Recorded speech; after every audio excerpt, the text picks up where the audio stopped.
ملک مشکلات سے گھرا جا رہا ہے، پریشانیوں سے، تکالیف سے گھرا جا رہا ہے، لیکن جو لوگ ملک کو سنبھالے ہوئے ہیں انہیں اس بات کی کوئی بھی ابھی تک فکر نہیں ہے۔ السلام علیکم، میں علی امجد چودھری ہوں۔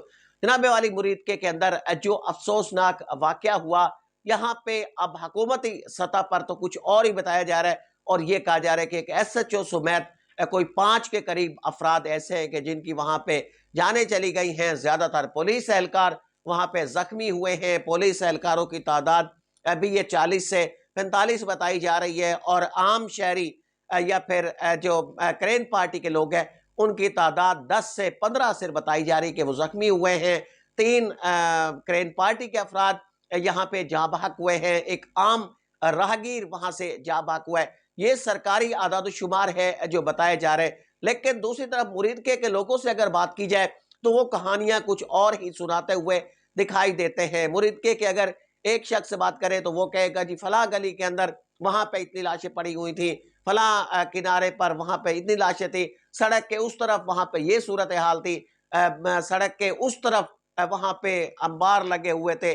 اس طرح کی کہانیاں اگر مرید کے لوگوں سے آپ بات کریں تو وہ اس طرح کی کہانیاں سناتے ہوئے دکھائی دیتے ہیں، وہ اس طرح کی باتیں بتاتے ہیں کہ جو انتہائی ہولناک قسم کی ہیں، اور انہیں کوٹ کرتے ہوئے، انہیں بیان کرتے ہوئے بھی بندہ لرز جاتا ہے اور انہیں بیان نہیں کر پاتا۔ لیکن دوسری طرف حکومت سطح پر اس وقت جو دعوے کیے جا رہے ہیں وہ اس سے کافی حد تک مختلف ہیں۔ اب کچھ لوگ یہ کہہ رہے ہیں کہ 26 نومبر کو جو واقعہ اسلام آباد میں ہوا تھا تحریک انصاف کے ساتھ، اور پھر وہاں پہ جس طرح رات کے وقت آپریشن کیا گیا تھا، یہ واقعہ اس سے کئی گنا زیادہ ہے، اور یہاں پہ جانی نقصان ممکنہ طور پر اس سے کافی زیادہ یہاں پہ ہو سکتا ہے۔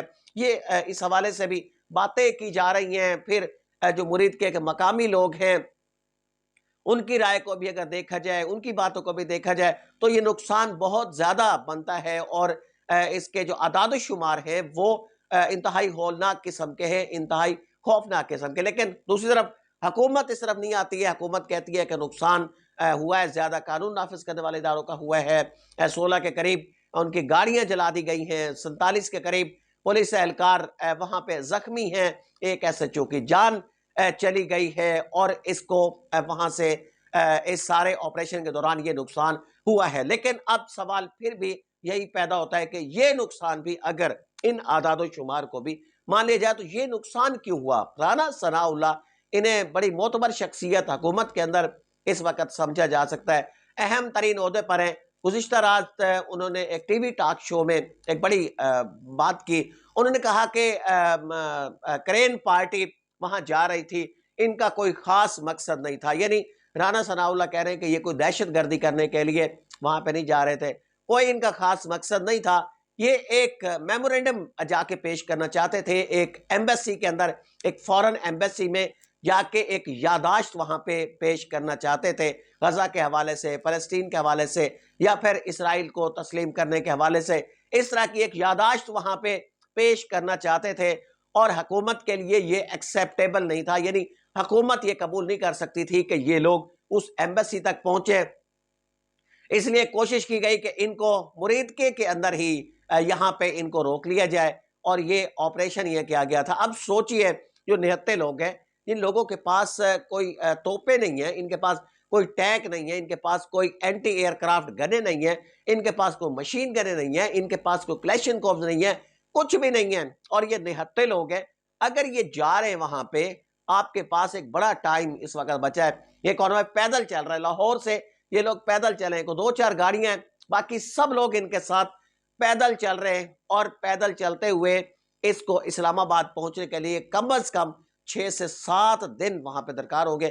تو اب 6-7 روز کے اندر بھی آپ مینج نہیں کر سکتے۔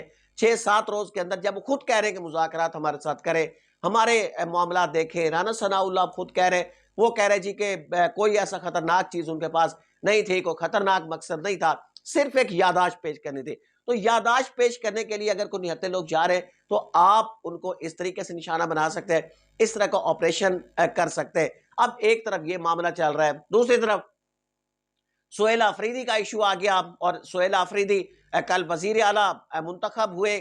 اس کے بعد اب مولانا فضل الرحمان اور نون لیگ یہ دونوں متحرک ہو چکے ہیں. عدالت جانے کا اعلان کر دیا اور کہہ دیا جی غیر آئینی طریقے سے یہاں پہ انتخاب ہوا ہے.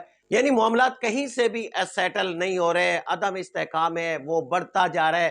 ہر آئے دن کے ساتھ جو انسٹیبلٹی ہے وہ بڑھتی جا رہی ہے. ایک طرف آپ کا جو مذہبی جماعتیں ان کے ساتھ معاملات چل رہے ہیں, دوسری طرف آپ کے پولیٹیکل پارٹیز کے ساتھ مذاکرات چل رہے ہیں. اب مولانا فضل الرحمان وہ بھی دو مختلف وکٹس پہ اس وقت کھیل رہے ہیں. ایک طرف وہ کرین پارٹی کے لیے ہمدردی کے الفاظ دکھاتے ہیں کہ جو ان کے ساتھ زیادتی ہوئی ہے, ایسا نہیں ہونا چاہیے تھا, آپریشن یہاں پہ نہیں ہونا چاہیے تھا, اور دوسری طرف گورنمنٹ کو انسٹیبل کرنے کے اندر بھی اہم کردار ادا کر رہے ہیں. معلوم ہے کہ اکثریت ان کے پاس نہیں ہے, لیکن پھر بھی وزارت اعلیٰ کے اتنے زیادہ خواہش مند ہیں کہ سہیل آفریدی کو قبول کرنے کے لیے مولانا فضل الرحمان اس وقت تیار نہیں ہے. عدالت جانے کا انہوں نے اعلان کر دیا اور کہا کہ نون لیگ کے ساتھ مل کر وہ عدالت کی طرف جائیں گے. یعنی ایک طرف وہ دیکھ رہے ہیں کہ ان کے پاس اکثریت نہیں ہے, تحریک انصاف اپنی اکثریت ثابت کر چکی ہے, 90 ممبر انہیں ووٹ ڈال چکے ہیں, لیکن اس کے باوجود مولانا فضل الرحمان بضد ہے کہ وہ عدالت کے اندر جائیں گے. بھئی عدالت آپ کس لیے جا رہے ہیں,